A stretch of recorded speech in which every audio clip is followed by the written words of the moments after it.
యెహెజ్కేలు గ్రంథము 22వ అధ్యాయము.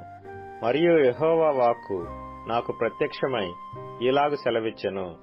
నరపుత్రుడా, ప్రాణహాని చేయు ఈ పట్టణమునకు నీవు తీర్పు తీర్చుదువా? దానికి నీవు తీర్పు తీర్చు నెడల అది చేయు హేయక్రియలన్నిటినీ దానికి తెలియజేసి ఈలాగున ప్రకటింపవలెను. ప్రభువైన యెహోవా సెలవిచ్చినదేమనగా, నీ కాలము వచ్చున్నట్లు నరహత్యలు చేయు పట్టణమా, నిన్ను అపవిత్రపరుచుకొనున్నట్లు విగ్రహములు పెట్టుకొను పట్టణమా, నీవు చేసిన నరహత్యల చేత నీకు నీవే నేరస్థాపన చేసుకొంటివి. నీవు పెట్టుకొనిన విగ్రహముల చేత నిన్ను నీవే అపవిత్రపరుచుకొంటివి. నీకు నీవే శిక్ష తెప్పించుకొంటివి. శిక్షా సంవత్సరములు వచ్చుటకు నీవే కారణమైతివి. కాబట్టి అన్యజనములలో నిందాస్పదముగాను సకల దేశములలో అపహాస్యాస్పదముగాను నిన్ను నియమించుచున్నాను. సమీపస్థులేమి దూరస్థులేమి అందరూ అపకీర్తి పొందిన దానవనియు అల్లరితో నిండిన దానవనియు నిన్ను అపహసింతురు. నీలోని ఇశ్రాయేలీల ప్రధానులందరూ తమ శక్తి కొలది నరహత్య చేయుదురు. నీలో తల్లిదండ్రులు అవమానమొందుదురు. నీ మధ్యనున్న పరదేశులు దౌర్జన్యము నొందుదురు.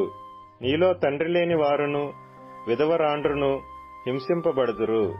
నాకు ప్రతిష్ఠితములగు వస్తువులను నీవు తృణీకరించుచున్నావు.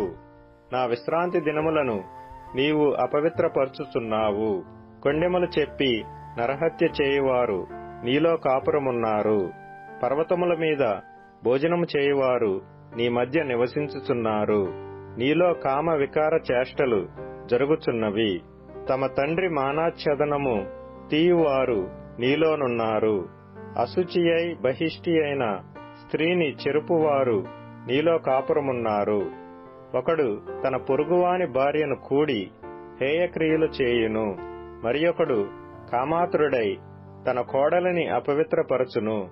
నీలో జనులు తండ్రి కుమార్తెయగు తమ సహోదరుని చెరుపుదురు.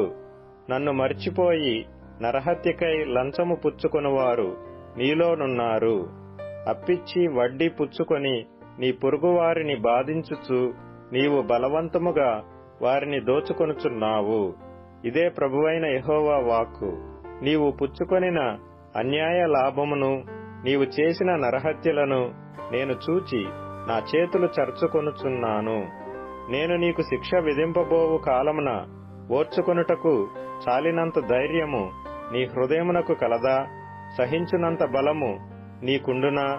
యెహోవానగు నేనే మాట ఇచ్చియున్నాను, దానిని నేను నెరవేర్తును.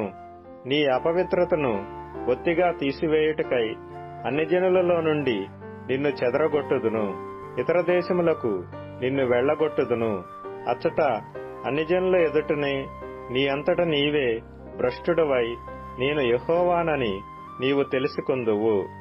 మరియు యెహోవా వాక్కు నాకు ప్రత్యక్షమై ఈలాగు సెలవిచ్చెను. నరపుత్రుడా, ఇశ్రాయేలీలు నా దృష్టికి మష్టు వంటి వారైరి. అందరూ కొలిమిలోని ఇత్తడియు తగరమును ఇనుమును సీసమునైరి. వెండి మష్టు వంటి వారైరి. కావున ప్రభువైన యెహోవా సెలవిచ్చినదేమనగా, మీరందరూ మష్టు వంటి వారైతిరి. నేను మిమ్మును యెరూషలేము మధ్యను పోగు చేసెదను. ఒకడు వెండియు ఇత్తడియు ఇనుమును సీసమును తగరమును పోగు చేసి కొలిమిలో వేసి దానిమీద అగ్ని ఊది కరిగించినట్లు నా కోపము చేతను రౌద్రము చేతను మిమ్మును పోగు చేసి నా కోపాగ్నిని మీ మీద ఊదగా నిశ్చయముగా మీరు దానిలో కరిగిపోవుదురు. కొలిమిలో వెండి కరుగునట్లు మీరు దానిలో కరిగిపోవుదురు. అప్పుడు యెహోవానైన నేను నా క్రోధమును మీ మీద కుమ్మరించితినని మీరు తెలిసికొందురు. మరియు యెహోవా వాక్కు నాకు ప్రత్యక్షమై ఈలాగు సెలవిచ్చెను. నరపుత్రుడా, యెరూషలేమునకు నీవీ మాట ప్రకటింపుము. నీవు పవిత్రము కాని దేశమువై ఉన్నావు. ఉగ్రత దినమందు నీకు వర్షము రాదు. అందులో ప్రవక్తలు కుట్ర చేయుదురు. గర్జించుచుండు సింహము వేటను చీల్చునట్లు వారు మనుషులను భక్షింతురు. సొత్తులను ద్రవ్యమును వారు పట్టుకొందురు. దానిలో చాలా మందిని వారు విధవరాండ్రుగా చేయుదురు. దాని యాజకులు నా ధర్మశాస్త్రమును నిరాకరించుదురు. నాకు ప్రతిష్ఠితములగు వస్తువులను అపవిత్రపరచుదురు. ప్రతిష్ఠితమైన దానికిని సాధారణమైన దానికిని భేదమెంచరు. పవిత్రమేదో అపవిత్రమేదో తెలుసుకొనుటకు జనులకు నేర్పరు. నేను విధించిన విశ్రాంతి దినములను ఆచరింపరు. వారి మధ్య నేను దూషింపబడుచున్నాను. దానిలో అధిపతులు లాభము సంపాదించుటకై నరహత్య చేయుటలోను, మనుష్యులను నశింపజేయుటలోను వేటను చీల్చు తోడేళ్ల వలె ఉన్నారు.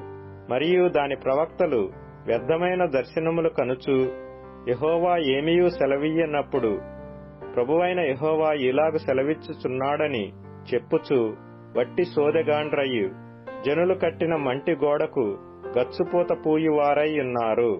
మరియు సామాన్య జనులు బలాత్కారము చేయుచు దొంగిలించుచుందురు.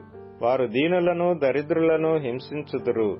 అన్యాయముగా వారు పరదేశులను బాధించుదురు. నేను దేశమును పాడు చేయకుండునట్లు ప్రాకారమును దిట్టపరచుటకును బద్దలైన సందులలో నిలుచుటకును తగినవాడెవడని నేను ఎంత విచారించినను ఒకడైనను కనబడలేదు. కావున నేను నా క్రోధమును వారి మీద కుమ్మరింతును. వారి ప్రవర్తన ఫలము వారి మీదికి రప్పించి నా ఉగ్రతాగ్ని చేత వారిని దహింతును. ఇదే ప్రభువైన యెహోవా వాక్కు.